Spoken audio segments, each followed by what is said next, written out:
गोबां सुबुंफोरा गोबां बाथ्राफोरखौ बुङो जेरावहाय जारिमिननि बाथ्राखौ मोनथियालाबानो गोबां बाथ्राफोरखौ बुङो। बे बाथ्रायानो जाहैबाय अनजाग्रा प्रियफोर, जों साफ्रोम फोथायारिफोरनि गेजेरावबो गोबां मानसिफोरा बेखौनो बुङो आरो लोगोसे फोथायारि नङिफोरनिफ्रायबो गोबां बेखौनो बुङो जे ख्रिस्टियान धोरोमा बिदेशी धोरोम, ख्रिस्टियान धोरोमखौ ब्रिटिशफोरा लानानै फैदों, ब्रिटिशफोरनिसो बे धोरोमा होननानै गोबां व्यक्तिफोरा गोबां सुबुंफोरा बुङो आरो लोगोसेयैनो मोनसे सोंलु खालामो, बे जाहैबाय ख्रिस्टियान धोरोमखौ गिबि सोर भारताव लाना फैदोंमोन होननानैबो गोबां मानसिफोरा सोङो आरो बे सोंनायनि फिनखौ गोबां मानसिफोरा एरैहाय बुङो, बे जाहैबाय ब्रिटिशफोर लानानै फैदों। येस, ब्रिटिशफोरा लानानै फैदों, आमेरिकानि मानसिफोरा लानानै फैदों। बे धोरोमा आमेरिकानि, बे धोरोमा ब्रिटिशनि, ब्रिटिशासो जिसु ख्रिस्टखौ भारताव दिन्थिफैदों, ब्रिटिशासो बे ख्रिस्टियान धोरोमखौ भारताव लाना फैदों होननानै गोबां बर' फिसाफोरा बुङो आरो लोगोसेनो गोबां फोथायारिफोरा बुङो। नाथाय सैथो बाथ्राया बे नङा अनजाग्रा प्रियफोर, जारिमिना गुबुनसो बुङो। ख्रिस्टियान धोरोमखौ भारताव ब्रिटिशफोरा लाना फैदों बे नङा, बबेबा आमेरिकानि मानसिफोरा लाना फैदों बे नङा, भारताव गुबुनासो लानानै फैदोंमोन। बे जारिमिनखौ दिनै जोङो बे भिडिअनि गेजेरजों मोनथिगोन। थारैनो भारताव ख्रिस्टियानफोरा बोरै मोनफैखो आरो भारताव बबेयाव ख्रिस्टियानफोरा जागायजेनदोंमोन आरो गिबि गिर्जाफोरा बहा गायसनजादोंमोन, बेफोर गासैखौबो बे भिडिअनि गेजेरजों डिटेल्सै नोंथांमोननो मोनथिहोगोन। दा बेयावखाय भिडिअखौ जोबजासिम नायगोन, जेन नोंथाङा एसेबो स्किप खालामाब्लानो नायगोन, अब्लासो नोंथाङा गासै बाथ्राफोरखौ डिटेल्सै मोनथिगोन आरो लोगोसेयैनो नोंथांनि गोसोआव थानाय जि गोनो गोथो दङ बे गोनो गोथोआ क्लियार जागोन। मानोना जों गोबाङा सानो, गोबाङा बुङो जे ख्रिस्टियानखौ ब्रिटिशफोरा लानानै फैदोंमोन।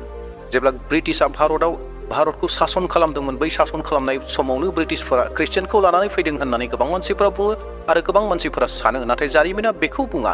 दा बेयावखायनो बेखौ मोनथिनो थाखाय अनजाग्रा प्रियफोर भिडिअखौ जोबजासिम नायगोन, अब्लानो नोंथाङा दिनै क्लियार जानो हागोन।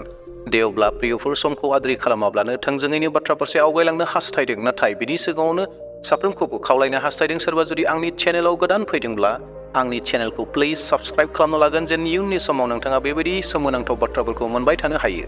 आरो लोगोसेयैनो नोंथाङा मोनसे लाइक होना होगोन। नोंथांनि लाइक होनाया आंखौ गोबां गोदान भिडिअ लाबोनो थाखाय थुलुंगा होयो आरो लोगोसे बेफोर गासै बाथ्राफोरखौ बयबो मोनथिनांगौ होननानै नोंथाङा जुदि सानोब्ला नोंथाङा बे भिडिअखौ शेयार खालामनानै होगोन।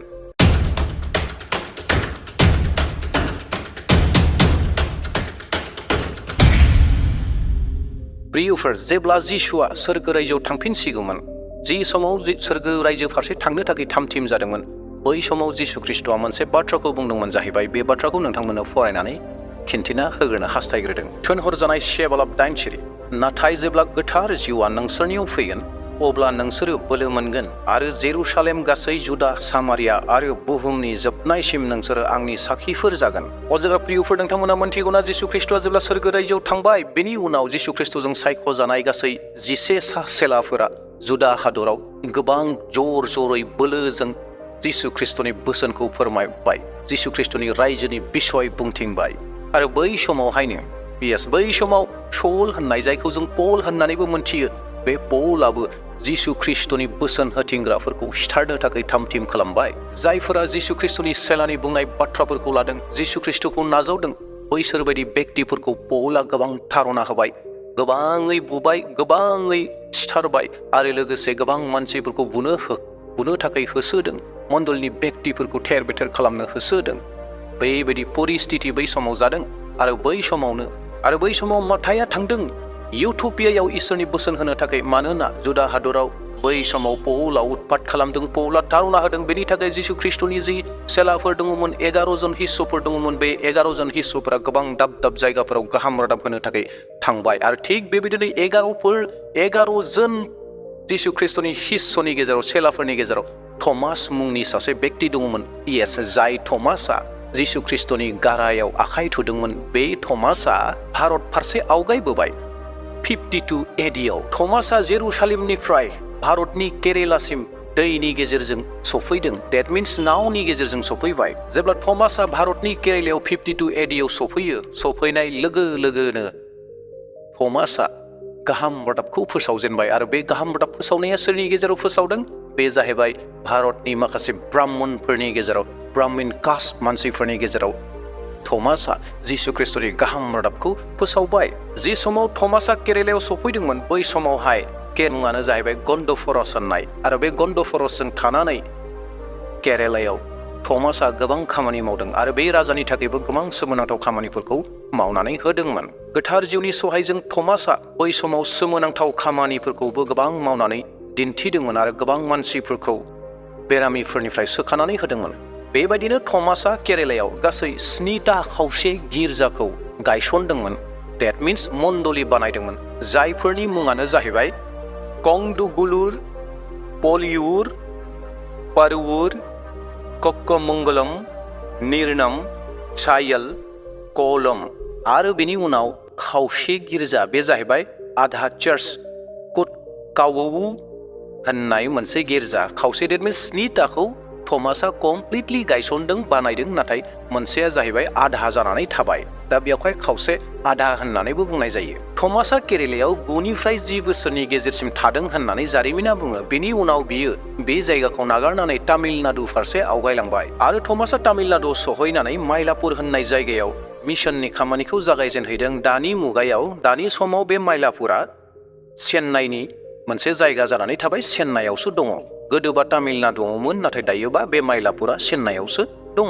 जेब्ला थमासआ माइलापुराव सहैदों, गोबां मानसिफोरा बेखौ मोजां मोनदों, बिनि बुंनायफोरखौ मोजां मोनदों आरो गोबांफोरानो जिसु ख्रिस्टखौ नाजावदों। जुदिअ गोबां मानसिफोरा थमासनि बुंनाय बाथ्राफोरखौ मोजां मोनदोंमोन, नाथाय गाल फारसे थमासनि बुंनाय बाथ्राफोरखौ गाज्रि मोनग्राबो मानसि दङमोन, जाय ब्राह्मणफोरा गाज्रि मोनदोंमोन आरो बेनि उनावहायनो थमासखौ सिरि सिरियै सिथारखोमानो थाखायबो खायदा खालामखाबाय। गाज्रि मानसिफोरा थमासखौ सिथारनो नागिरदों। बे बाथ्राखौ थमासआ मोनथिनायखाय थमासआ एसे साइड जाबाय आरो बियो मोनसे हाजो फारसे थांबाय आरो हाजोआव थाहैबाय आरो हाजोआव बेबायदिनो बियो सानसेखालि थमासआ आर'ज खालामबाय थादोंमोन आरो आर'ज खालामबाय थानाय समावनो माखासे गाज्रि मानसिफोरा, दुथां मानसिफोरा थांनानै बिखौ जंजों सुथारहैदों आरो बै हाजोखौ दिनै सेन्ट थमास पर्बत होननानै मोनथियो, सेन्ट थमास हाजो होननानै मोनथियो, सेन्ट थमास माउन्टेन होननानै मोनथियो। जेब्ला थमासआ जंजों सिथार जादोंमोन, बै बोसोरा 72 AD जाबायमोन। डेट मिन्स थमासआ 72 ADआव जिउ खोमानो गोनां जादों, दुथांफोरजों सिथार जादों।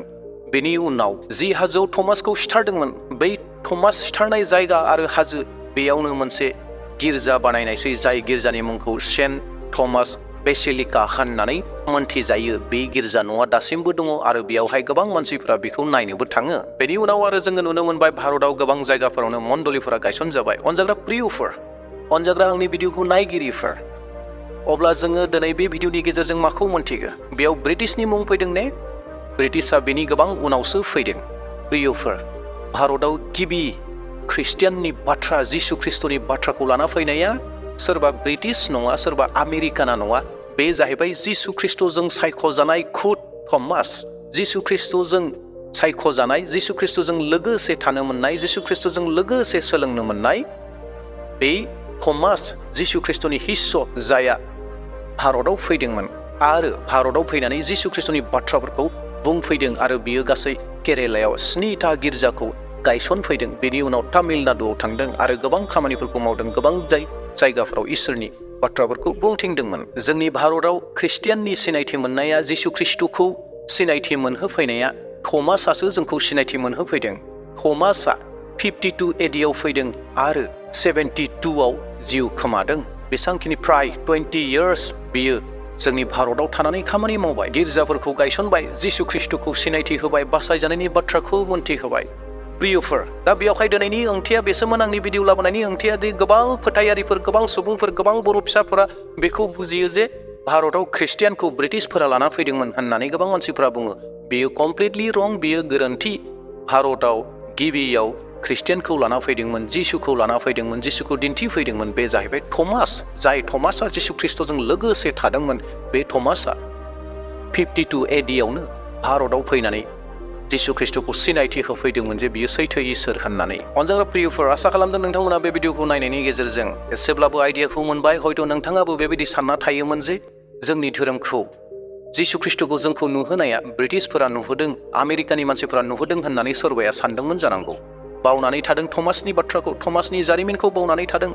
जों बयबो मोनथिगौ थमासआ भारताव फैदोंमोन होननानै मोनथियो, नाथाय बबे समाव फैदोंमोन बेखौ बावनानै थायो आरो थमासआ मा मा खामानि मावफैदोंमोन बेखौ बावनानै थायो।